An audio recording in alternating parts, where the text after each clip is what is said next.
Estamos en Solaris TV presentando un nuevo programa que se llama Brújula Creativa. Es un programa de difusión, encuentro, un espacio que explora la creatividad en todas sus formas. Los procesos creativos, el diseño, el cine, artes escénicas, las artes de movimiento. Y hoy queremos presentar en esta mesa de diálogo un programa muy interesante, muy motivador, muy inspirador, lleno de historia, de creativos, sobre todo por nuestros invitados. Primero tenemos aquí a Ricardo Machado, director de difusión de la Casa de Labor Indómita. Nos va a ayudar a conducir y a hablar de estas experiencias creativas. Si quieres platicar. Muchas gracias, Nito. Muchas gracias a todos nuestros invitados para Solaris TV y para este proyecto que se llama Brújula Creativa, ¿no? Es algo muy importante y que además nos vamos a platicar sobre un tema muy interesante y trascendente, como yo lo he calificado, sobre un documental que seguramente pues a muchos nos va a traer recuerdos, ¿sí? No voy a decir recuerdos buenos y malos, pero nos va a traer pues una serie de memorias importantes aquí en lo que fue nuestra ciudad. Entonces, pues bueno, pues bienvenidos y muchas gracias por la invitación. Tenemos también aquí a María Furro. Ella es experta en neuromarketing, publicidad, estudios de la imagen, fitness. Así es. Muchos talentos. Los invitados especiales son Janet Cruz, directora, escritora, y en este caso vamos a hablar de su película 1985, Eros en Minas. Y también tenemos por otra parte a Tomás Sampedro, quien es productor, autor de la película. Y pues arrancamos con... Muy bien, pues muchas gracias por la invitación. Me gustaría presentar un poco más a profundidad a Janet Ross. Janet Ross Moreno nació en la Ciudad de México. Estudió comunicación en la Universidad Iberoamericana, donde se tituló con honores con su tesis La ironía, el exceso, Shakespeare y MTV, Peter Greenaway y los videos musicales en 2001. Su pasión por el cine la llevó a estudiar guión y especializarse en edición de películas, después de participar como asistente de edición en varias producciones. Alterna sus habilidades de escritura en cortometrajes y largometrajes como parte de su desarrollo.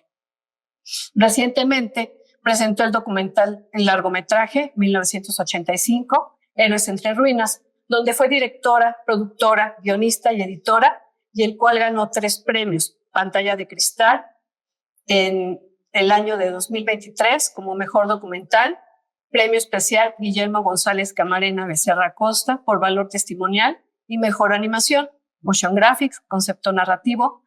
Ganó en Mexica Films Award en 2023 en la categoría Mejor Documental. Entonces, bienvenida. Muchas gracias. Además, fue productor de documental 1985, ¿De dónde vienes? De Logroño, España. ¿Cómo conduce vida a la creatividad? ¡Wow! Muchas gracias por la invitación. Es una pregunta compleja. Pues mira, la creatividad es curioso porque en mi caso, yo primero empecé escribiendo la tesis, ¿no? Que me llevó unos 4 años escribirla, porque ya sabía que quería hacer esa tesis, y me llevó y me pude haber titulado por promedio, pero dije, no, quiero escribir porque quiero escribir. Y de ahí nació, y después de ahí, pues, digamos que salió un guión de ficción, que vieron un documental, pero es que realmente esto empezó con una ficción, por eso fueron tantos años de trabajo. Entonces, y de ahí, pues sí fue como arduo, obviamente, pues, cine nacional es muy difícil conseguir fondos. Muy difícil. Entonces, derivó de toda la información que pude recapitular en este documental. Entonces, y la creatividad, ¿cómo se fue dando? Pues fue como de poder reinventar algo, de que algo que no puedes lograr, en este caso una ficción, porque es una cosa muy complicada, muy difícil por cuestiones financieras, derivó, porque dije, bueno, ¿qué se puede hacer? Un documental, y en mi cabeza dije, es fácil, yo soy editora, es fácil armar las cosas, y grave error. Y grave error. Cuando llegó Tomás, me dijo, íbamos a hacer un documental, eso fue en el 2013. Ya tengo todas las piezas y todo, sí, pero todavía nos faltaban muchas cosas. Y luego cambiaron y fue como, pues vaya, y como reestructurando todo. Y ahí está la clave de la creatividad, ¿sabes? En ese sentido de pasar de ficción a documental, ¿qué tanto te modifica a ti? ¿Qué tanto yo sé que, digamos, también te lo digo como colega, ¿no? También soy cineasta, pero pasar de ficción a documental, ¿qué tanto te dificultó?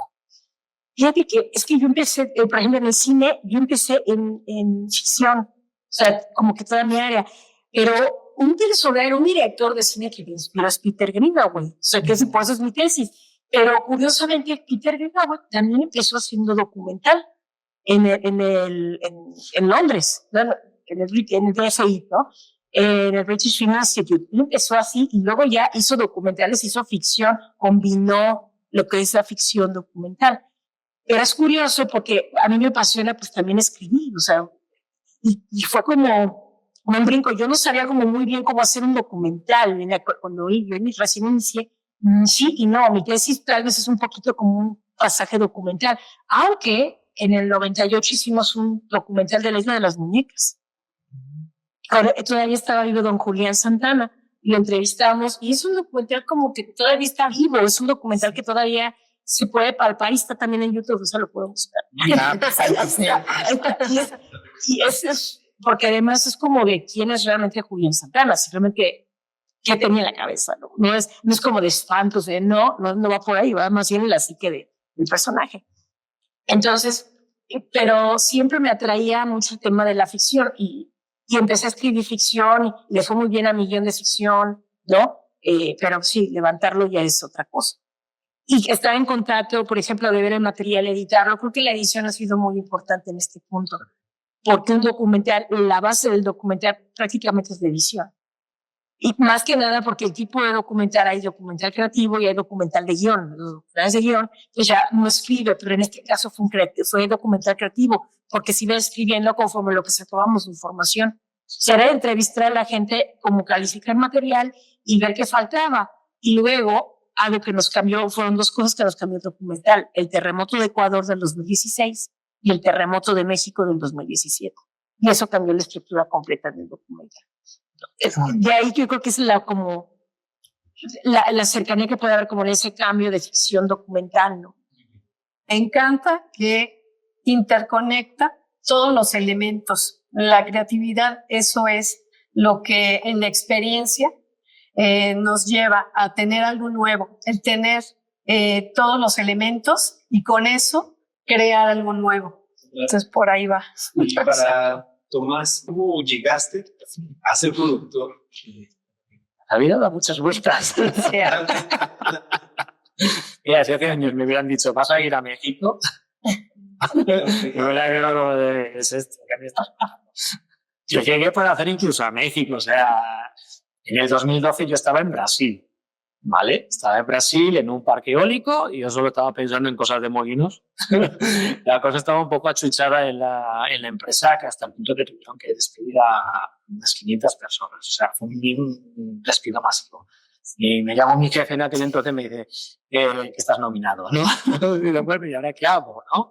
Pero ella tenía ya incluso ya mi idea de, bueno, porque tantos años en una maleta y en distintos países y demás, y familia ni me veía, o sea, de verdad. O sea, llegaba de un parque que estaba igual en Francia y prácticamente a la semana tenía que estar en Turquía. O sea, así fue durante unos cuantos años. El caso es, me mandaron me dieron la noticia. Bueno, yo llegué a España, filmé mis cosillas, ¿no? Y me quedé, no, bueno, ¿y ahora qué, no? Pues, sabía que en México había una reforma energética que tardó en llegar y se fue con todo. ¿Vale? Pero bueno, había una reforma, ¿no? Porque yo había estado en Honduras, así, entonces, y ya conocía México porque muchos compañeros habían estado en Juchitán, ¿vale? Juchitán es una zona, mucho viento, es una zona en la que ahí sí había crecido mucho. Entonces sí sabía que ahí podía haber una posibilidad, ¿no? Y me dieron la oportunidad de viajar con unos conocidos que en aquel entonces eran conocidos también de Janet, bueno, de Janet, que ellas querían levantar la película de ficción. ¿Vale? Ellos se dedicaban a cine, yo no me dedicaba a nada, yo de cine y palomitas y ver la película y ya, ¿no? Entonces yo vine al 2013 aquí de vacaciones, pero con la intención de mirar cómo estaba el país, porque no es lo mismo que te lo cuente a que lo veas. Y como me ha tocado viajar bastante, pues me gustaba ver. Aparte que quería conocer México, ¿vale? Sí. Y bueno, si tenía intención de quedarme aquí y migrar para temas de molino, pues me presentaron a Janet y ya, ¿no? Ella me dijo, y si quiero hacer un documental, ¿no? Ella me comentó del 85 y tal. Yo leí un poquito porque no conocía mucho y dije, pues, ¿por qué no? ¿Vale? Entonces, al final, pues cuando estuvimos buscando, por ejemplo, información en el Archivo General de la Nación, ella se encargó de digitalizar unas cintas que había por ahí de 3/4 y mientras yo me dedicaba a ver los periódicos de la época un poquito para empaparme, porque no sabía del que había pasado, ¿vale? Sabes un poquito y bueno, pues, ¿qué es la creatividad? Yo creo que al final es modificar tu vida o no sé. Hoy en día la creatividad para mí es poner carteles, salir con una lona, inventarte mil formas para dar a conocer la película, por ejemplo, ¿no? Que esa es la fase en la que estamos. Que trabajaste en Spectre, ¿no? Sí. Entonces, o sea, independientemente de tu proyecto, bueno, ya no respondiste la cuestión de tu proceso creativo, pero me llama la atención que hayas pasado de una megaproducción pasas a este documental. ¿Por qué? ¿Cómo lo viste? De chiripa. De chiripa. A ver, ya estábamos metidos en el tema del documental, ¿vale? Era 2013, 2014, más o menos por ahí, ¿no? Ya estábamos metidos en el tema. A mí no había encontrado trabajo todavía no había encontrado trabajo. Estuve picando piedra, pero bueno, mientras sale no sale, pues algo hay que hacer, ¿no? Y estábamos con el documental y en eso que Janet me mandó un mensaje diciendo, oye, pues están buscando gente para expertos. Yo mandé un correo y dije, yo no tengo ni idea de cine, pero bueno, oye, ¿se puede? Y no sé, dijeron que sí. A ver, estuve en un superpuesto, estuve en la parte en la que se localiza, ¿no? En la que están, ¿no le llaman? Bueno, básicamente es no puedes pasar. ¿Vale? Que es importante, ojo, lo que he aprendido de esto del cine es que todo es importante. Sí. O sea, que se te cuele una persona o una pareja de novios en medio de espectáculos, te puede fastidiar todo el rodaje. ¿No? O sea, yo de chiripa, la verdad, o ya que me gustaba, digo, pues bien, era una superproducción, la verdad. Algo se aprendió, poquito, pero se aprendió. Primero aprendemos mucho y justo creo que aterrizando un poquito el tema de la creatividad, la cuestión de solucionar, ¿no? Nos hemos solucionado maravillas, objetivos, la discusión de la película. Y ahí, pregunta para Janet, en su proceso creativo, tú también eres editora, estuviste creando tu película, uno se crea un documental, no sabes qué va a pasar, ¿no? Sabes qué va a pasar en cuanto a qué te va a decir Estado, cómo te va guiando, pero tenías como ya una estructura de filisteo. ¿Cómo fue el proceso creativo de la edición previa a la postproducción? Qué interesante. Cuando la gente que ha leído el guión de ficción me ha dicho que parece que esté editado. O sea, es como, porque es distinto porque hay gente que escribe muy dialogado, muy dramático, como más literario. Pero en mi caso, no sé, será porque ya estoy pensando cómo va a cortar la siguiente, ¿no? En el caso de la ficción, o sea, y eso que todavía no he hecho una ficción, ¿no? Para decir, no, pues que sí, pero ya estoy pensando en los planos. Ahora, pensando en el documental, es una cuestión bastante interesante porque tenía la hipótesis documental, que es la base, ¿no? De a lo que quería yo llegar. El eslogan fue lo primero. ¿Y cómo se va a llamar? Primero la película, ¿no? En un inicio era Entre Ruinas solamente, pero evidentemente teníamos que contar desde 1985 porque esta historia tiene que ir desde ese momento.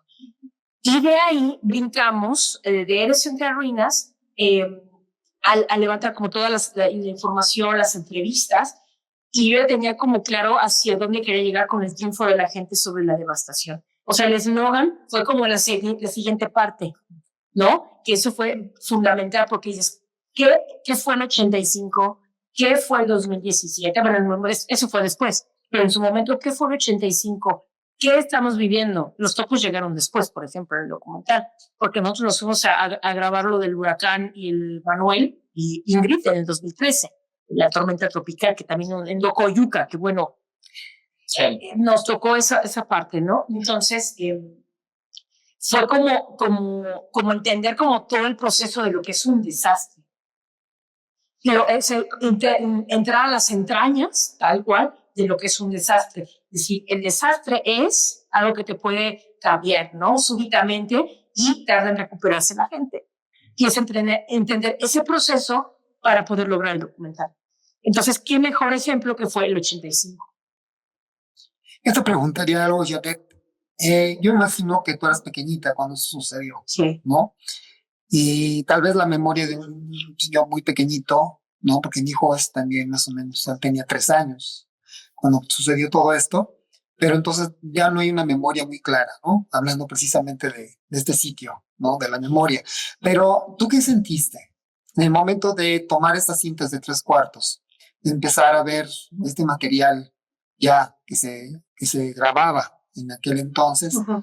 ¿Cuál fue tu sentimiento? ¿Cómo te quisiste involucrar en esa época? Sobre todo cuando tú hiciste la entrevista con los sobrevivientes, con los rescatistas, con los topos, con todos ellos. ¿Cuál era tu manera de encontrar ese momento, esos años?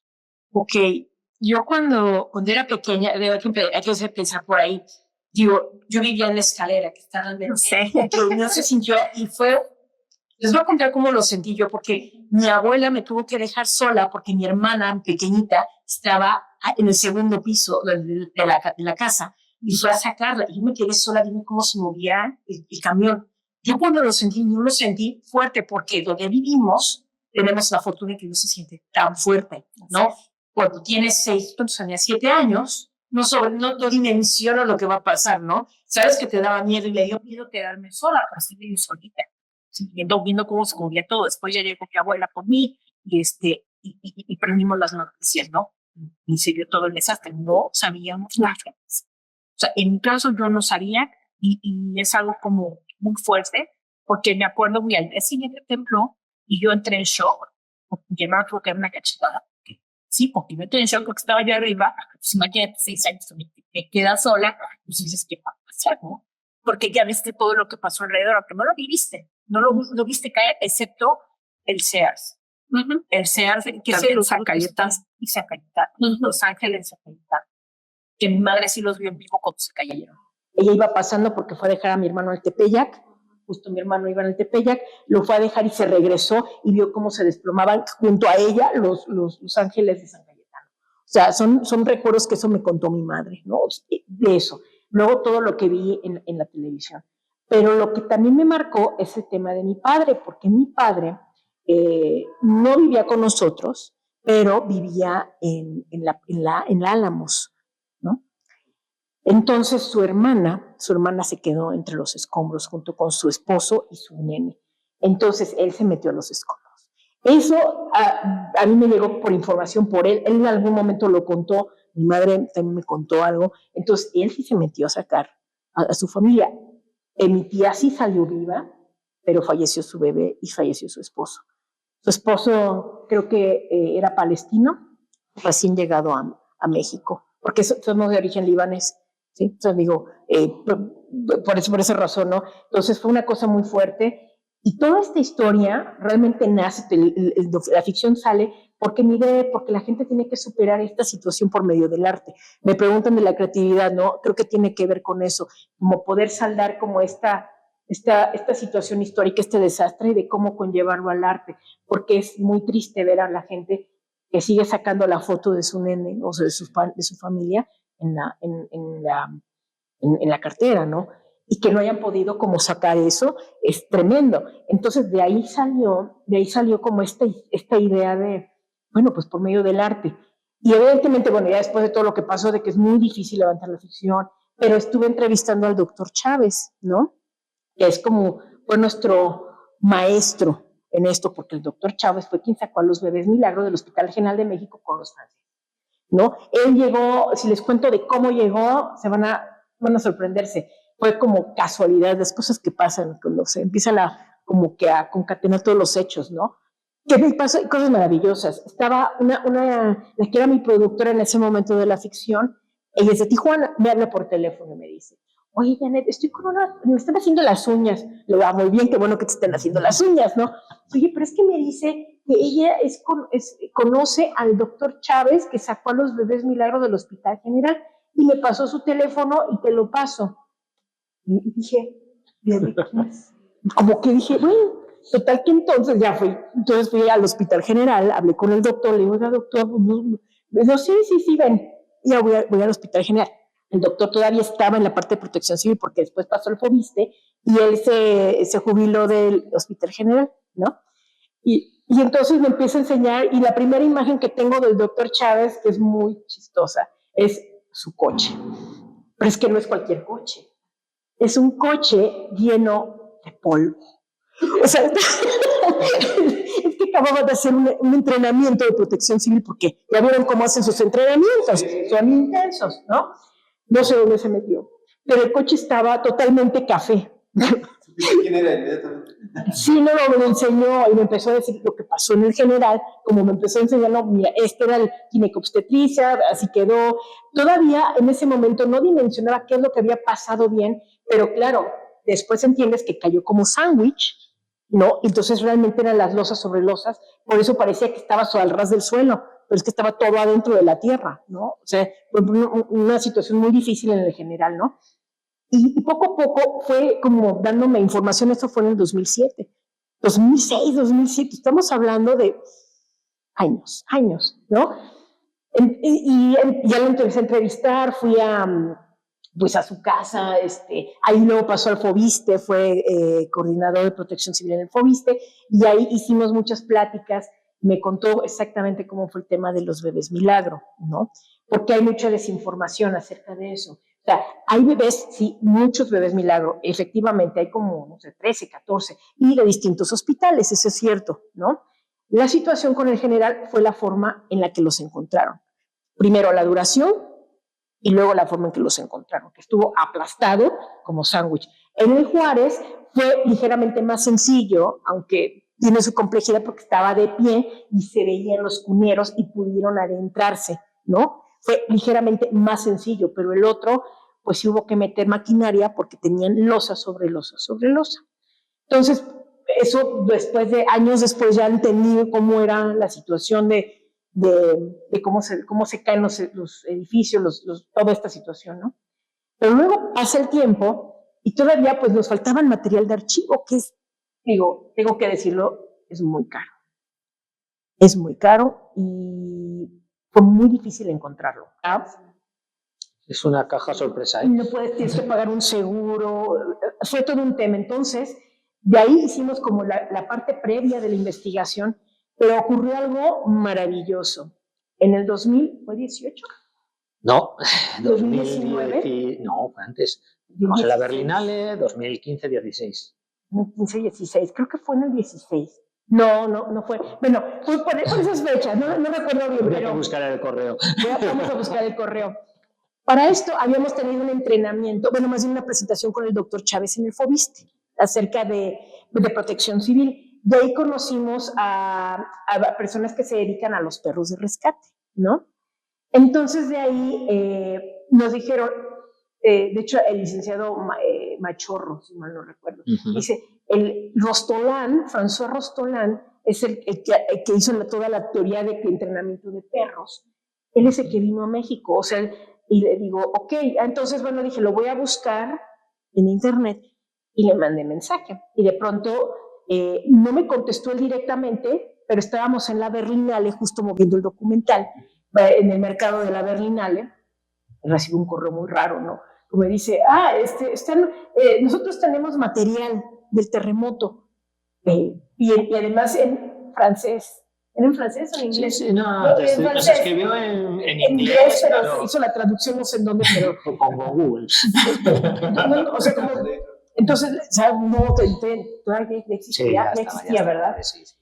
Y yo dije, ¿de qué me está hablando? ¿No? Y me mandó fotos y dije, y un video pequeño, y le digo, oiga, ¿de qué medios son estos, no? Y me dice, no, son nuestros. ¿Cómo? No, es que nosotros somos los rescatistas que estuvimos en el Hospital General de México con los perros de rescate. Serge Kluxny encontró a los bebés con los perros. ¿Ok? O sea, es como wow, exactamente. O sea, el maestro Serge Kluxny y Daniel Barrel. Daniel Barrel es el que nunca sale, pero está grabando, bueno, sí sale, con una de fibra óptica, una cámara de fibra óptica. Él fue el que se metió a grabar, con una 3/4 viejita que corta. Pues sí, porque 3/4. En los binomios, ellos se entrenaron. Digamos que el 85 fue un entrenamiento para ellos y para todo México. O sea, porque ellos aprendieron. Porque no había una calidad de desastre de esta magnitud de todo el concreto caído. Claro. Acuérdense, nosotros teníamos antes construcciones de adobe, ¿no? Y de pronto pasa esto, se desploman edificios y era brutal, ¿no? Y entonces, pues, decidimos que pues, vamos a Suiza. A Francia, disculpen. A Francia, pues vámonos allá con Sancho. Y ahí, pues ahí fue donde lo entrevistamos. Pasamos por París, ojo. Por París. Él está en Levignac, él está en la zona de Levignac, ¿no? Pero es para que lo supieran, ¿no? Claro. Yo quisiera hacer una pregunta a ambos. O sea, voy a unir dos preguntas que sí tienen mucho que ver. ¿Cuál sería el momento más desafiante? Es decir, en el momento que se está trabajando en la edición, en la postproducción, que dicen, híjole, aquí ya no puedo llegar, o qué difícil es esto, qué desafío. Y el otro también, que obviamente es un documental lleno de historias. ¿Cuál fue de todas esas historias la que pues, les impactó más? Digo, ahorita nos acabas de comentar algunas, pero algo que dijeran, no, esto es así tremendo. Pero me gustaría que los dos lo pudieran contestar. Primero tú. ¿Ya yo? Tú primero. Nada más primero, pero bueno. Impactante Puerto Viejo. O sea, encontrarte una ciudad fantasma, ahí es donde realmente te das cuenta lo que es un desastre de verdad. Porque la probadita fue Coyuca de Benítez. Habíamos llegado ya una semana tarde. Me refiero, en los medios que eran lo que eran. Nos enteramos de Coyuca, no conocíamos nada de desastre y a Coyuca fuimos, pues compramos equipo de seguridad lo poco que pudimos. Nos explicó el doctor Chávez si había dengue o podía haber dengue ya, esas cositas, ¿no? Entonces estuvimos por ahí. Pero eso no es nada comparado con llegar a una ciudad que ha sido totalmente destruida, que ha venido el ejército y ha trasladado a todas las personas que vivían en esa ciudad, sacadas fuera de la ciudad, que ni ellos mismos conocían la magnitud de su ciudad, porque cuando fueron una vez vino un cura, ¿no? Vino un cura con unos pocos paisanos que muy amablemente trajeron cafecito. Es que la cara de esas personas era un poema. O sea, ver su ciudad, que no sabían ni lo que había pasado, porque los habían desalojado. Ver su ciudad hecha una ciudad fantasma, eso sí que llega, eso sí que te llega, ¿no? Claro, dices, tienes que grabar, no hay de otra, ¿vale? No hay de otra y esto hay que contarlo, ¿vale? Y la otra pregunta era, ¿cuándo tirar la toalla? Pues más o menos. Uf. Hacer películas es difícil. Sí, claro. Es muy difícil. ¿Y sabes qué? Lograr que llegue al público, creo que más. Hay muchos momentos, la verdad, que dices, no puedo. No, hay muchos momentos, la verdad que sí. Pero bueno, no sabría decirte la verdad, porque son tantos, luego como dices, luego te sacudes y dices, venga, vamos para allá. Sí, hay que seguirle. Yo creo que el hecho de enfrentarte al desastre y no saber qué es lo que va a pasar es lo más difícil.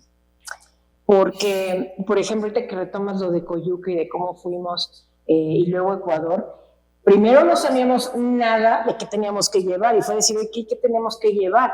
Pero ya que te topas con las inundaciones y que te está llevando el río, porque traíamos unas botas, pero ¿sabes qué? Es que teníamos que vivir los desastres. Porque para hacer este documental teníamos que vivirlo, no es de que yo lo vea desde lejos. O sea, este documental no se trata de verlo desde lejos, como decir, ese es un desastre y pobrecitos. No. ¿Por qué? Porque la gente es la que está trabajando para salir adelante y ellos están viviendo y hay que ayudarlos. Y nuestra forma de sacar esto es por medio de la cámara. Se puede llevar la cámara y grabar y así, ¿no? Y sí, Ecuador fue tremendo porque... Digo, eso igual después lo editan y demás, les voy a contar. pero la policía secreta nos estuvo siguiendo. Por supuesto. Porque era una dictadura y se puso un poco duro el tema. Íbamos con los topos. Entonces, cuando llegamos, nos hicieron preguntas y todo, muy amables y todo, ¿no? Sí, les voy a contar esta anécdota, pero teníamos mucho miedo de que nos quitaran el material, porque Puerto Viejo quedó no destruido, lo que le sigue. O sea, digamos, es distinta el desastre en México a otros países. Ahí sacaron a toda la gente, olía muerto. Esto era muy duro, y se oía como ese silencio que te incomoda, ¿no?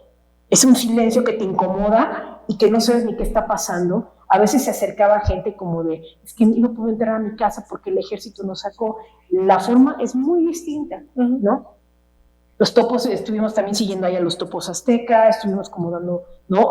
Apoyándonos en lo que podíamos grabando, ¿no? Nosotros sí nos poníamos algunas veces en riesgo, pero sabíamos que no podíamos porque primero por el equipo, primero que nada, ¿no? Como entes con equipo.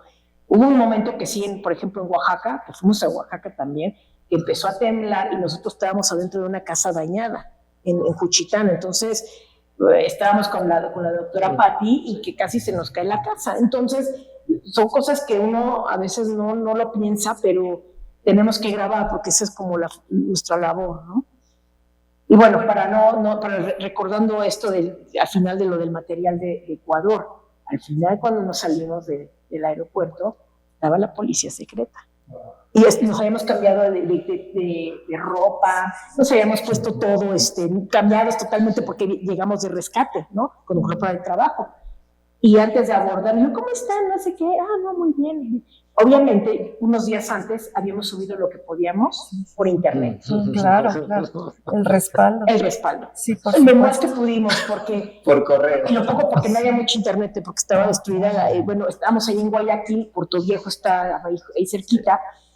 Pues sí, teníamos mucho miedo. ¿Por qué? Porque por la situación, ¿no? No nos dijeron nada y todo, entonces llegamos con el material, ¿no? Y evidentemente uno cuando empieza a ver, por ejemplo, el tráiler del documental, cuando uno ve el tráiler, las primeras imágenes son de Puerto Viejo. ¿Por qué? Porque es una sensación tremenda de desolación, que eso realmente el objetivo de la película siempre ha sido como que la gente entienda lo que es un desastre. Que ustedes hayan estado tan cerca de la tragedia, viviéndola, sintiéndola, pues se refleja en la película, porque tiene mucha alma, se siente todo el proceso de uno se puede identificar con esa presencia de la fragilidad humana, de la pena, y sensibiliza bastante, pero a la vez ese contraste continuo con la solidaridad, el esfuerzo, y la otra parte de la sensibilidad humana que es también como no dejarse caer, ¿no? O sea, el rescatar así el mayor indicio de vida, ¿no? El menor, ¿no? Desde el bebé, la búsqueda constante, un esfuerzo monumental y reflejado en su propio trabajo. Hablamos de 16 años de trabajo. 16 años. A ver, este documental y se refleja bastante. ¿Algún comentario que nos quieras hacer? Pues es en parte agradecimiento a la labor, al visualizar, al resaltar los valores que estábamos platicando, que existe la solidaridad, existe buscar, ahorita que estamos platicando de la creatividad, los elementos para sacar adelante, ¿no? Y de alguna manera nos platican con los topos, que lo hacen desinteresado, de salvar vidas, y que ustedes de alguna manera también tomaron el riesgo para vivirlo. Y el tratamiento que se le da es precisamente dar honor a las personas que intervinieron. Entonces, realmente gracias y muy, muy conmovedor también. Muchas gracias. Muchas gracias. Y la creatividad hubo con el tema de los bebés, la narración de los bebés. De animación. Pero eso es de ella, o sea, la idea la tenía ella, cómo quería las imágenes, ¿vale? Que eso es algo interesante, por ejemplo, que toma la animación, porque primero, o sea, teníamos que narrar cómo había sido, porque es algo que no debe de olvidarse. Sí, creo que justo por eso la memoria es importante. O sea, en el documental la memoria es importante y esa es otra razón por la cual se hizo este documental. No podemos olvidar esto. Tenemos que recordarlo porque es una forma también de que nos unamos como mexicanos. Sí, ¿no? Siempre en mi cabeza estaba el tema de, pues es que la gente se une, ¿no? Ahorita estamos en otro punto de la vida, ¿no? O sea, en general la sociedad mexicana. Pero solamente en desastre nos tenemos que unir. No. Yo creo que si hay de algo nos sirve la memoria histórica, y del aprendizaje, son justo las enseñanzas que nos muestran todo nuestro potencial humano, justo para no sacar nuestra mejor versión justo de la tragedia. Es una constante. El esfuerzo que hacemos en Solaris TV y este programa de Brújula Creativa es justo eso, dar testimonio del espíritu humano que puede trascender y transformar una forma de vida o una forma de conducirnos, para tener presente que somos como un devenir de momentos bonitos, pero también de momentos muy trágicos en nuestra historia humana, y que eso no puede, debe olvidarse porque nos va marcando y que no, es parte de nuestra construcción como de nuestro desarrollo humano. Por eso también agradecemos bastante la labor de documentar algo tan fuerte, tan vivo, y que esfuerzos humanos como el de este museo, que es la memoria histórica, pues trascienden el mensaje. No, nosotros buscamos amplificar este mensaje, que llegue, se utilice, se mantenga, se difunda y que nos lo apropiemos, ¿no? Y esto nos involucra mucho con todos los creadores como tú y creadores como María del Socorro. ¿Por qué? Porque al final de cuentas lo que hacemos siempre es creatividad. El ser humano está hecho para crear, ¿no? Entonces hay muchas preguntas que pudieran ser, ¿no? Por ejemplo, el bloqueo creativo, ¿no? Cuando hablamos de bloqueo creativo, cuando ya digamos, de pronto, híjole, ya no sé cómo continuar, ¿qué me bloquea para crear, para seguir escribiendo, para seguir filmando, para seguir fotografiando? O sea, ¿qué me impide, no? Y no sé, a manera de ustedes, bajo su propia experiencia de ustedes tres, ¿cómo lo canalizan y cómo lo han enfrentado? Ok, hablando del documental, sí nos pasó. Hubo un punto en el que yo llegaba a editar, porque estamos hablando que son 65 teras de material. O sea, son 65 reales. O sea, créanme, entonces, de todos estos años de recopilación de material, entonces llega un punto en el que ya tienes como tantas ideas, estás atiborrado y no sabes qué seguir, ¿no? Pero lo que nos pasó y lo que nos transformó la historia fue el 2017. También. Que se confirmó la tesis, porque un documental confirmas tesis también, haces una hipótesis, ¿no? Sobre todo, y después la tesis, antítesis, y llegas ¿no? a la síntesis. Y realmente el documental se cerró en ese momento, cuando pegó el terremoto, ¿no? Nosotros dijimos, este es el final de la película, es esto, nos fuimos a grabar. Él, o sea, es otra de las anécdotas, ¿no? Él estaba en el centro haciendo publicidad de manera creativa, porque íbamos a proyectar el cortometraje de esta película en la Cineteca a las 8 de la noche. ¿Qué tal? Nosotros estábamos vueltos locos porque dijimos, ese día había pronóstico de lluvia, dije, si hay lluvia, nos van a cancelar porque es en el exterior. Recién habían inaugurado la pantalla. Y nosotros preocupados, y de pronto cayó el terremoto. Yo estaba haciendo el Blu-ray en su casa, en casa de mi madre, estaba ahí trabajando, y que cayó el terremoto. Y eso fue y gracias a él, que se grabaron muchas cosas, tenemos este documental. Y él no se quería llevar la cámara. El día anterior le digo, llévate la cámara, y le cargué todas las pilas. Le digo, llévate la cámara. No, pero es que voy a estar cargando el banner, no sé qué, llévate la cámara. Sí. Cosas de la vida, parte de cómo te transforma. Y esto transformó creativamente todo el documental, porque iba a otro rumbo, ¿no? ¿Cómo sacamos el bloqueo? Cuando te cambian la tierra, cuando te mueven la tierra, cuando de pronto hay algo que no te cuadra y de pronto pasa algo, y es en ese momento como que la parte creativa sale y despierta, como de, ¿qué es esto? Esa es la respuesta que buscabas. Digo, desafortunadamente en este caso fue un terremoto, pero era lo que estábamos buscando en la tesis. Nos faltaba un evento de eso, o sea, de ver a los mexicanos nuevamente en esta situación. ¿Y qué fue? El 2017. Y se cumplió la tesis. O sea, sí fue cosa, es como, realmente es una tesis completa de del desastre. Pudo haber sido, por ejemplo, también Ecuador. Ya lo habíamos planteado con Ecuador, pero pega con México y yo digo, pues no soy mexicana. Esto tiene que ir con México, y claro que va a México. Más organizados, más herramientas, más conscientes. La gente, obviamente que lo ideal es que siempre el gobierno también esté unido con la sociedad, ¿no? Que sí pasa, pero a veces pasan cosas que no, pero normalmente deben de estar como unidos, deberían. Eso es como lo ideal en este mundo, ¿no? O sea, en un desastre eso es lo ideal. Las mejores como reacciones han sido cuando la sociedad y el gobierno se unen, y eso es también como lo que nosotros quisiéramos que ocurriera, ¿no? Pero eso es como en este documental se enfrenta a la creatividad. Una forma fácil, o más o menos, es como estás haciendo una cosa como muy sistemática y de pronto puedes irte a jugar, en publicidad hace mucho, ping pong. Ajá. Empiezas a jugar algo que te rompa, porque de pronto te puede venir la feliz idea para hacer un comercial, un guión o escribir. Es romper como con la rutina que estás llevando y de pronto te cae. En adición a lo que dice Janet, para publicidad tiene que salir.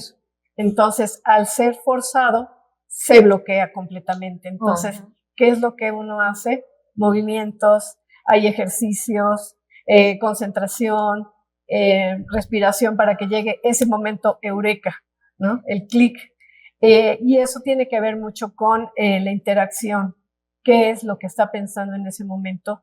En este caso, mi público objetivo, ¿no? Entonces, ese es el momento de la chispa, cuando renace la creatividad y por dónde iba, ¿no? Pero debes de tener cierta información, estar empapado y llega el momento, el trigger le llaman, el disparador, para que no es tanto que te ilumine, sino puedas comunicar lo que la gente que va a recibir tu mensaje es quien va a recibir esta creatividad. Me parece muy interesante, pero quiero hacer un comentario. Claro. Entonces sería muy importante para un desbloqueo creativo acercarnos lo más posible a esta experiencia inmersiva de la experiencia buscada, ¿no? En este caso, pues nadie sabía que iba a temblar. Claro. Ese día el 17. Nadie sabe cuándo.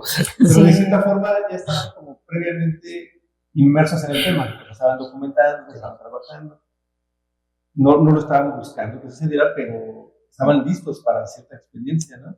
Y ahí, hablando del trigger de este detonador, o sea, quizás para estar dentro de ese desbloqueo, ¿cómo ejemplificarías estos detonadores? Un momento de quiebre.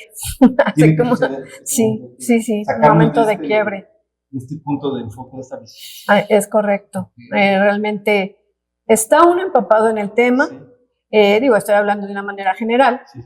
Y está uno preparado para que en el momento en que surge es algún recuerdo, alguna situación, ¿no? En ese momento surge la vivencia y entonces el momento, la chispa, el unir concatenar todos los elementos y sale algo nuevo. Se cumpliría un poco como comentaba Tomás, su cambio de experiencia en esta cuestión de su experiencia laboral a producir.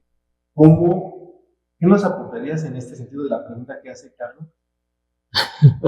La parte en esa experiencia de este mercado. Es duro. ¿Hablan raro? Hablan inglés.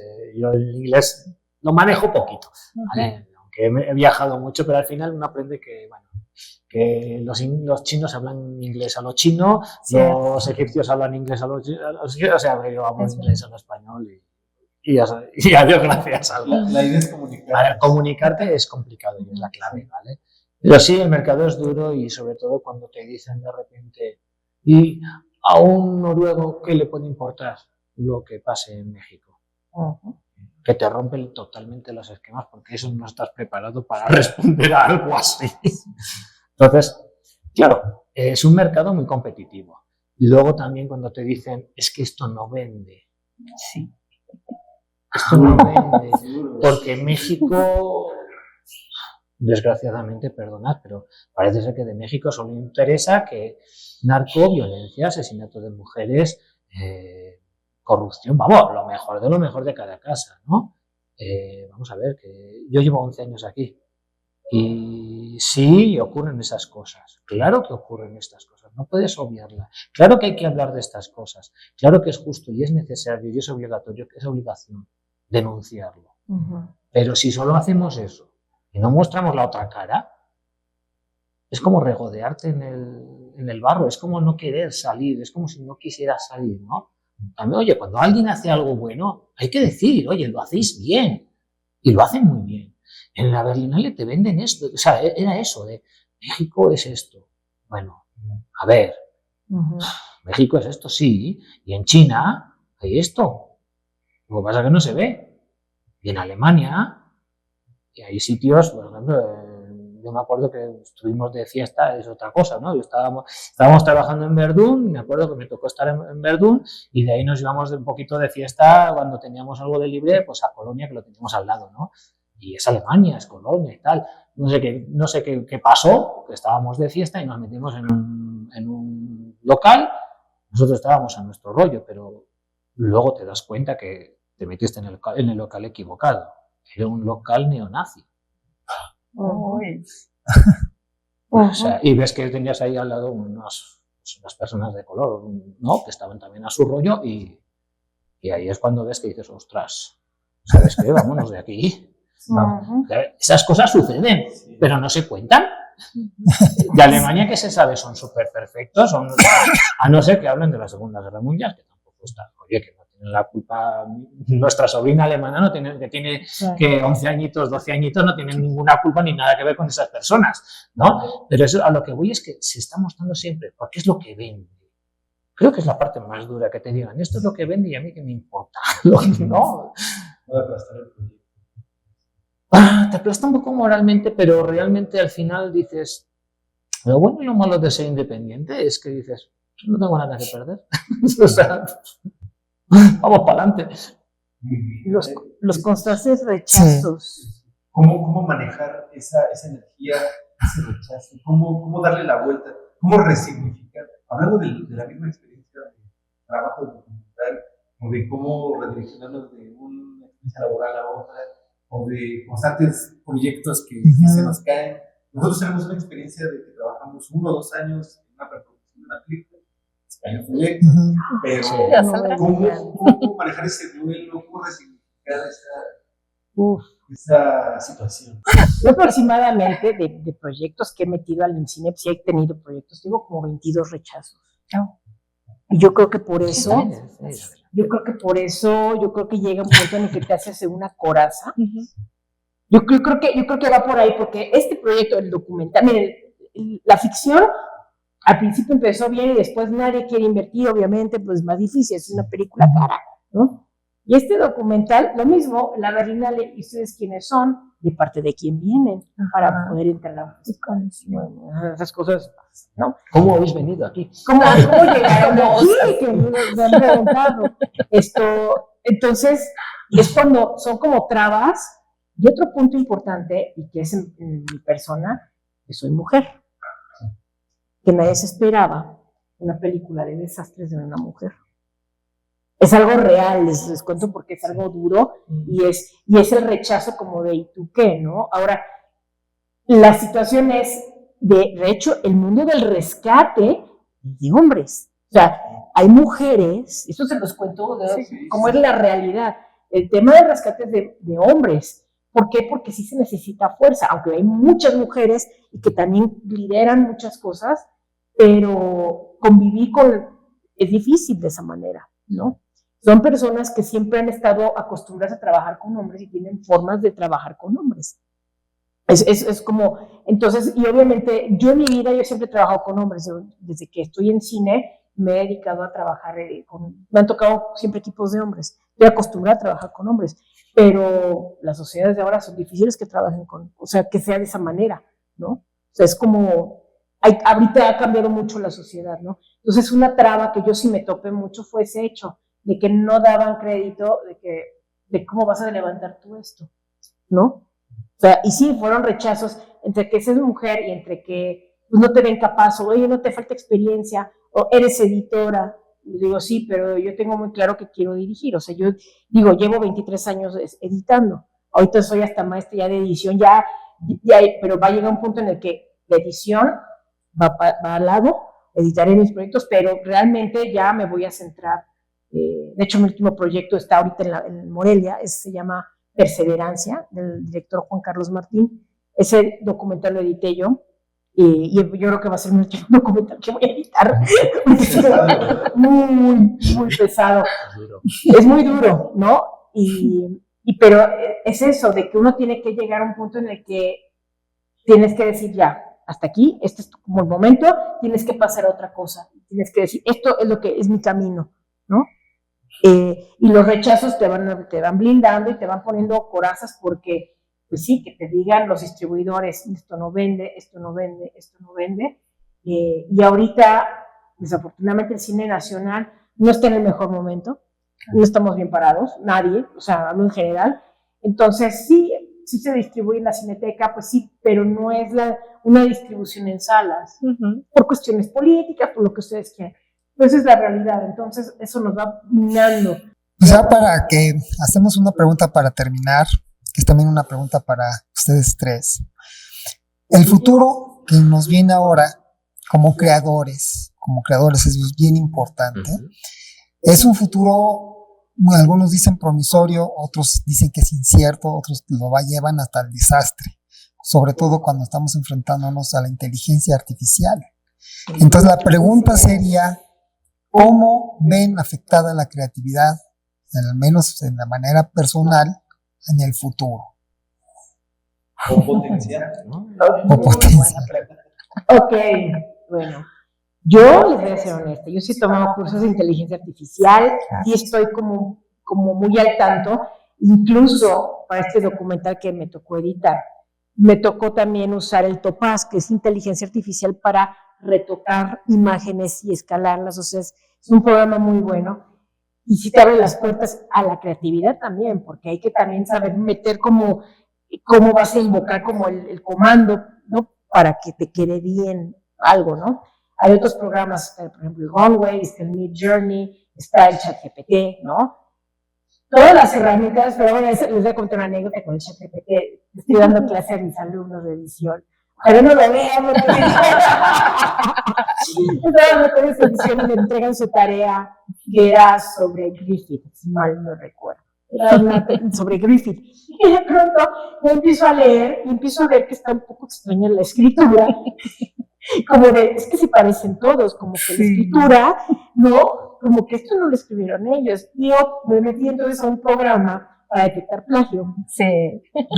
También un paso Estamos hablando que solamente, creo que eran 7 personas no usaron el ChatGPT o la inteligencia para escribir la tarea. En ese momento les dije, hay probados. Porque hay que escribir de aquí, ¿no? O sea, una cosa es que te ayudes por ejemplo, a corregir un texto, pero otra cosa muy distinta es de que te estoy diciendo, haz un ensayo propio, hay que pensarle y te estoy haciendo un planteamiento sobre un cineasta, ¿no? Y su similitud. Entonces, todo se parecía, ¿no? O sea, fue una cosa, entonces digo, yo creo que la inteligencia artificial hay que absorberla. Yo como edición les digo, de editores nos queda poco tiempo, porque pues ya están editando los programas automáticamente cosas, entonces hay que reinventarse con creatividad.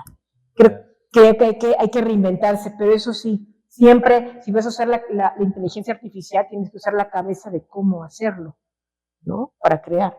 O sea, sí, no pelearse con la inteligencia. Por ejemplo, los guionistas de Estados Unidos están, y yo estoy de acuerdo, porque si un guión, el ChatGPT sí te puede hacer un guión. Y eso es terrible, porque entonces, ¿dónde están los derechos de autor? ¿Dónde está la creación? ¿Dónde está eso? El problema es que no está regulado. Y nos falta todavía como unos años para que regulen bien, ¿no?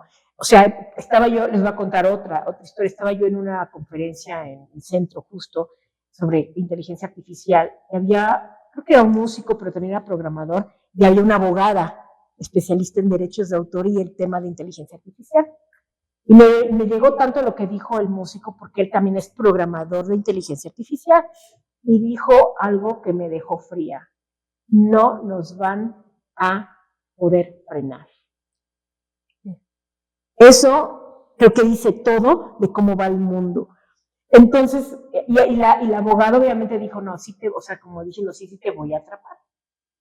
Pero como que el otro diciendo, no, porque obviamente hay millones de formas de esconder cuando por ejemplo, van a plagiar una obra, ¿no? Muchas formas. Y la inteligencia artificial eso hace, agarrar como varias obras para lograr una. La creatividad, entonces, ¿dónde quedó? Y ahí es donde como artista tienes que saber emplearla de manera ética. Como herramienta. Como herramienta, exacto. Pero es manera ética de cómo vas a utilizar tú la inteligencia artificial. Te vas a ayudar tú para un proceso de creativo, ¿no? Como decir, me falta una palabra para poder expresar esto, o si voy a decirle que me haga el guión para que me ahorre el guionista, ¿no? Y no pague el sueldo del guionista, ¿no? Que eso es lo grave de suplantar los empleos. Exacto. ¿No? Exacto, ¿no? Sí, es un reemplazo del ser humano en muchas áreas y pues ahí más que nada pues es una política monetarista pues apoyada por la tecnología. Exacto. ¿No? Entonces es triste, o sea, yo creo que es como tú dices, es la cuestión de aquí. Exacto. Lo que nos debe de mover. Exacto. Entonces el reto humano que tal vez acelere un poco su evolución. Se dice que el humano evoluciona su pensamiento, más no nos habla que son todas, o sea, nuestra evolución biológica llegó a este punto, más ahora, a menos que nos el cerebro, no sé, algo, pero nuestro pensamiento sigue evolucionando. Y tal vez pensemos que, de una manera entusiasta, que la inteligencia artificial nos va a brindar una herramienta extra para llegar al siguiente paso, ¿no? Yo lo quiero pensar así. Sí. Ojalá. Ojalá. Así es. Es que el problema es cuando se utiliza para el control, para el poder. Sí. Tú le preguntas, a ver, está muy bien, yo no creo que sea una inteligencia propiamente dicha. Es un programa, ¿vale? Y tiene unos lineamientos y se ven muy claros. Tú arrinconas al ChatGPT hasta cierto punto, el ChatGPT te va a estar te va a contestar siempre lo mismo, prácticamente, ¿no? Hasta que tú lo arrinconas. Y entonces ahí es donde hay un quiebre, ¿no? Es complicado aún así. Como herramienta, sí. Pero como todas las herramientas, un martillo es una herramienta, es una maravillosa herramienta que te sirve para crear y para construir. También le puedes abrir la cabeza a otra persona. O sea, tú dirás cómo la quieres usar. Exacto. ¿No? Eso no es más que eso, es una herramienta. Quizá, no, yo insistiría en ese punto de la forma entusiasta, porque estamos del lado de querer usar las herramientas para liberar el potencial. Eso sí, a ver, sí, pero también está la cara fea. Existe el otro lado. El lado B. Claro, sí.